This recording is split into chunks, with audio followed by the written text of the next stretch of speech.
अस्सलाम वालेकुम दोस्तों आप में से जो ख़वातीन कंसीव करना चाहती हैं तो एक ख़ास गोली होती है जिस गोली को अगर आप डेली लेती हैं तो आपके कंसीव करने के जो चांसेस होते हैं वो बढ़ जाते हैं।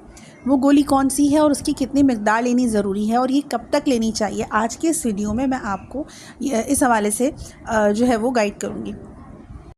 प्रेगनेंसी को कंसीव करने के लिए आपको अपनी ओवरऑल हेल्थ को भी देखना है। अगर आपके पीरियड्स इरेगुलर हैं तो वो भी चीज़ मैटर करती है। आपको कहीं कोई सिस्ट तो नहीं है, फिब्रॉइड्स तो नहीं है, आपकी डाइट क्या है, आप रूटीन में अपनी एक्सरसाइज करती हैं या बिल्कुल ही आपकी लेथार्जिक रूटीन है। बहुत ज़्यादा वर्कआउट करना प्रेगनेंसी कंसीव करने के लिए, अगर रूटीन ऐसी है कि आप बहुत ज़्यादा हैवी वर्क करती हैं तो उससे भी आपको रुकना होगा, कम करना होगा। और अगर आप बिल्कुल ही पूरा दिन रेस्टिंग पोजीशन पे रहती हैं, कोई ख़ास काम नहीं करती, तब भी आपको कंसीव करने में प्रॉब्लम आ सकती है। तो एक हेल्दी आपको रूटीन मेंटेन करनी होगी। और साथ में जो डाइट है, अगर आप बहुत ज़्यादा बाहर के खाने, तले हुए खाने, जंक फूड्स और फास्ट फूड्स खाती हैं और उससे बाहर का खाती हैं, तो ऐसी लड़कियों को भी कंसीव करने में प्रॉब्लम आती है। और वो लोग जो सिर्फ दाल सब्ज़ी खाते हैं, वेजिटेरियन होते हैं, तो एक मुनासिब मिक़दार में गोश्त की जो मिक़दार होती है वो खाना भी ज़रूरी होता है। तो एक बैलेंस डाइट का होना बहुत ज़रूरी है।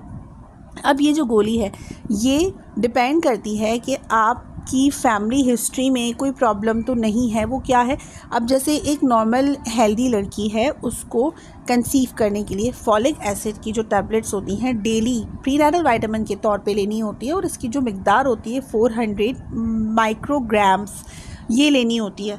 अब ये जो डोसेज है, अगर उसने कंसीव कर लिया है तो ये प्रेगनेंसी के शुरू के जो 3 महीने होते हैं, जिसे हम फर्स्ट ट्राइमेस्टर कहते हैं, उसमें भी चलेगी, ताकि बच्चे को जो न्यूरल बर्थ डिफेक्ट्स हैं, न्यूरल ट्यूब डिफेक्ट्स हैं और बर्थ डिफेक्ट्स हैं, कंजेनिटल डिफेक्ट्स हैं, उससे बचाया जा सके। तो ये जो प्रीनेटल विटामिन है ये आप प्रेगनेंसी के जो 3 महीने होते हैं उन 3 महीनों में भी इस्तेमाल करवाई जाती है। और कंसीव करने से पहले ही 3 महीने पहले आप इसका इस्तेमाल कीजिए। ड्यूरिंग प्रेगनेंसी इसकी जो मिक़दार होगी 600 मिली माइक्रोग्राम्स होगी। और अगर आपकी फैमिली हिस्ट्री में कोई ऐसा बेबी है जिसको न्यूरल ट्यूब डिफेक्ट है, बर्थ डिफेक्ट है, कंजेनिटल डिफेक्ट है, तो ये जो मिक़दार है 4 मिलीग्राम्स भी हो सकती है, यानी कि 4000 माइक्रो मिलीग्राम्स। तो ये जो डिपेंड करता है, ये डॉक्टर आपकी कंडीशन देखकर रेकमेंड करती है। अगर आपकी फैमिली में या आपके ख़ुद के भी कोई बेबीज़ ऐसे हैं जिन्हें बर्थ डिफेक्ट्स हों, तो आपको 4 मिलीग्राम डेली की प्रीनेटल विटामिन के तौर पे इसको लेना होगा। और प्रेगनेंसी के बाद भी आपको इसको लेना होगा कम से कम 3 महीने तक, क्योंकि अगर ये आप नहीं लेती तो बच्चे में होने वाले जो बर्थ डिफेक्ट्स होते हैं उसके चांसेस बढ़ जाते हैं। तो हमल के 3 महीने और 3 महीने कंसीव करने से पहले भी ये आपको लेनी होती है। अपना ख्याल रखिए।